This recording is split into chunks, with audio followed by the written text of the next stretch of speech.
नौकरी अस्करिया पाकिस्तान ऑर्गेनाइजेशन पारां मिलत जी सलाह बा अमल बाखिरदार अस्करी नौजवाननि जो 54 साला सिरतुल मासूमीन अलैहिस्सलाम व इत्तेहाद उम्मत कन्वेंशन बाबति जामे मस्जिद इमामिया बाढे में मरकज़ी सदर हसन जवाद ॼाण ॾिनी ऐं Askari students organisation Pakistan unit बाढे जे सदर फराज़ अली झतियाल खे बमुक़ाम divine hotel Sehwan Sharif bypass ते अचण जी दावत पिणु ॾिनी। इन मौक़े ते हसन जवाद चयो त कारकर्दगी रिपोर्ट रूही दुआऊं महफ़िल अॻूणे मरकज़ी सदर जे महफ़िल नए आयल मरकज़ी सदर जो इंतख़ाब पिणु जो प्रोग्राम मुनक़द थींदो। पाकिस्तान ऐं सिंध जे मुख़्तलिफ़ ज़िलनि जा आयल मुअज़्ज़िज़ क़ाबिल एहतराम उलमा इक़राम ख़िताब करणु फरमाईंदा, जंहिंमें सदारत हुज्जतुल इस्लाम उल मुस्लिमीन अल्लामा हैदर अली जवादी 29 अक्टूबर ते ख़िताब करणु फरमाईंदा।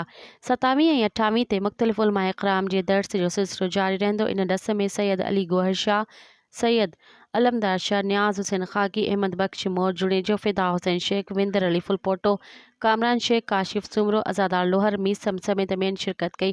आख़िर में दुआए इमाम ज़माना घुरी वई। मज़ीद ख़बरनि ऐं तफ़सीलात लाइ विज़िट कयो असांजी वेबसाइट www.awamiNewsHD.com ऐं ॾिसंदा रहो अवामी न्यूज़ HD।